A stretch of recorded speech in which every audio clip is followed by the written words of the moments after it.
This changes everything for the Pittsburgh Penguins. Roster moves galore because Michael Bunting has some crazy stuff happen to him that we're going to talk about on today's episode. And his possible replacement in the lineup has been identified by Mike Sullivan, as well as a Penguins forward placed on waivers within the last 24 hours, and a player that was claimed off waivers by the Penguins that is yet to make his Penguins debut. So much happening with this team right now. I am so excited to be talking about it with you guys today. Penguins Digest. Subscribe to the channel if you haven't already. You guys have been so supportive so far of Penguins Digest. Continue to hit that sub button and let's get that subscribed percentage up, up, up. I want every single one of you that are watching these videos to subscribe, and we will keep you in the loop with the latest Pittsburgh Penguins daily coverage. We got daily videos coming out about everything Penguins, news, rumors, updates, analysis, all that and more here on Penguins Digest. And today,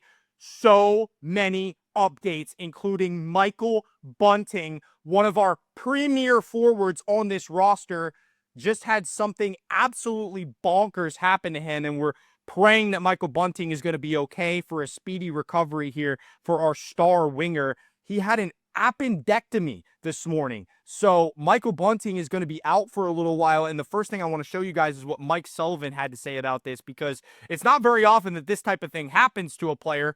But Michael Bunting, unfortunately, had it happen to him. It was appendicitis for Michael Bunting, and then he had to have his appendix removed. So he'll be out for the next little while, according to Penguins coach Mike Sullivan. I don't know the time frame at this point, but that's that.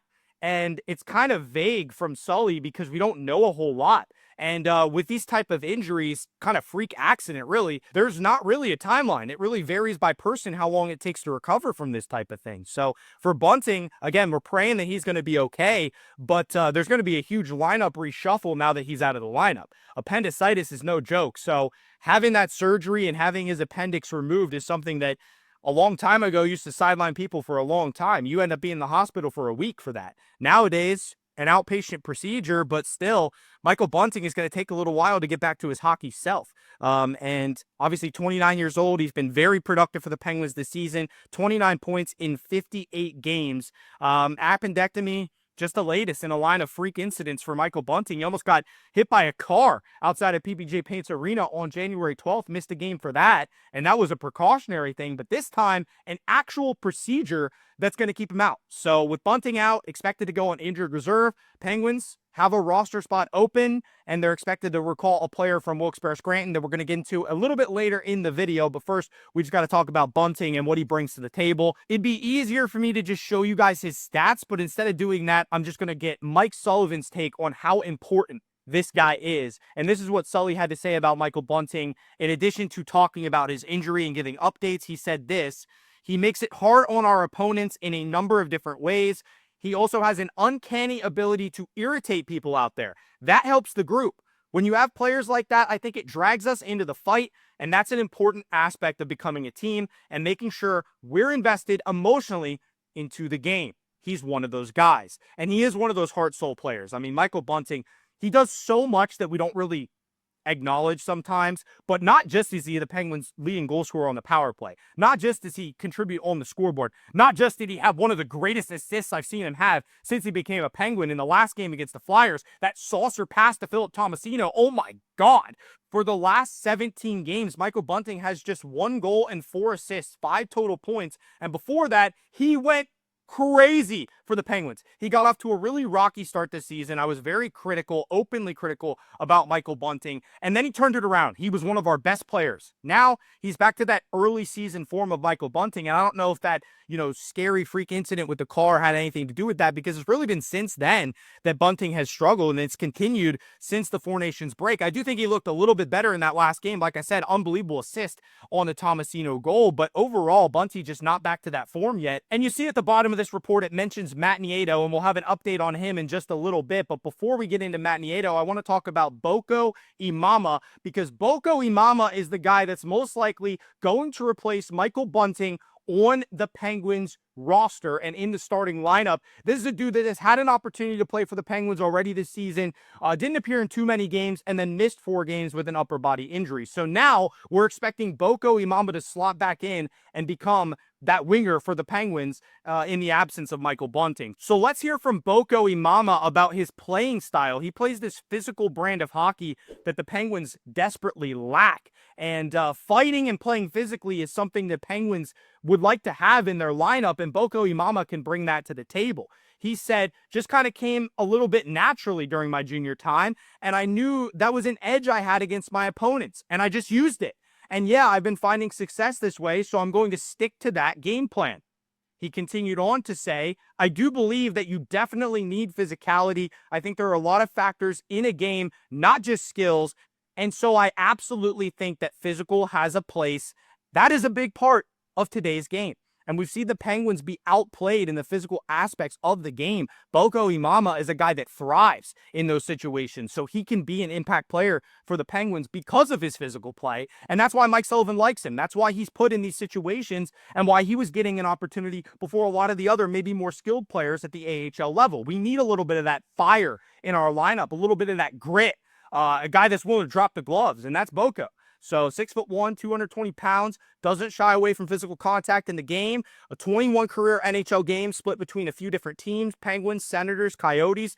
He has 4 fights, including most recently against Liam O'Brien of the Utah Hockey Club, former Hershey Bear. Big fan of Liam O'Brien's game. That type of player. And that's what Boko Imama is. That's what the Penguins are lacking, and that's what he brings to the table. So I'm excited to see him get another crack at it. The most likely replacement for Michael Bunting in the lineup for the Penguins now that he's going to be out for a little while. So unfortunately, Bunting's out, but that means next man up mentality. That means Boko Imama. Talking about next man up mentality, Matt Nieto was placed on waivers yesterday by the Penguins, and that was yesterday afternoon after I had already made a video for you guys, so I got to talk about it today on Penguins Digest. Matt Nieto has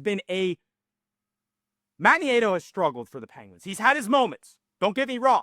But overall, he's been kind of hidden in the lineup on the 4th line. He's done a little bit of work on the penalty kill, but overall, he hasn't contributed a whole lot for the Penguins. So it was time to let him go. Matt Nieto was placed on waivers by the Penguins, and I'll show you the report right here. It was originally reported by Elliot Friedman that he was being placed on waivers, and this was the tweet: Nieto, Pittsburgh, on waivers. So with Brian Rust being activated off injured reserve and Boko Imama being ready to come back, too many players on the roster. So Matt Nieto happened to be the odd man out. He was waived.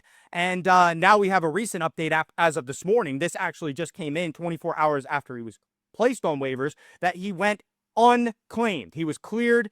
He cleared waivers and sent down to Wilkes-Barre Scranton per Frank Cervalli of the Daily Faceoff. And there was also a tweet by one of our Penguins reporters, Taylor Haas, who said Matt Nieto cleared waivers.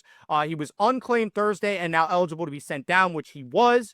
Nieto is in the last year of his contract that carries a $900,000 cap hit. He will receive his full salary if assigned to the AHL, but he would not count at all towards the salary cap as he makes less than $1.15 million. So Boko Imama coming off injured reserve and Emil Bemstrom on his way up, reassigning Nieto and putting Michael Bunting on regular 7-day injured reserve so that they could stay at that 23-man roster limit. So Matt Nieto clearing waivers, being sent down to Wilkes-Barre Scranton. We already talked about Boko Imama getting an opportunity now with Bunting out, but it also opens the door for someone else. And that someone else is Emil Bemstrom, who's going to get another crack at it. Recent reports state that Emil Bemstrom is likely going to be the guy Mike Sullivan was referring to as a call-up. And then Vladislav Kolyachonok was claimed by the Penguins off waivers from Utah, and he is yet to appear in a game. So I'm going to show you guys a quick little rundown of both these guys before we conclude our video here today. So Bemstrom being recalled is the most likely scenario for the Penguins. He looked pretty good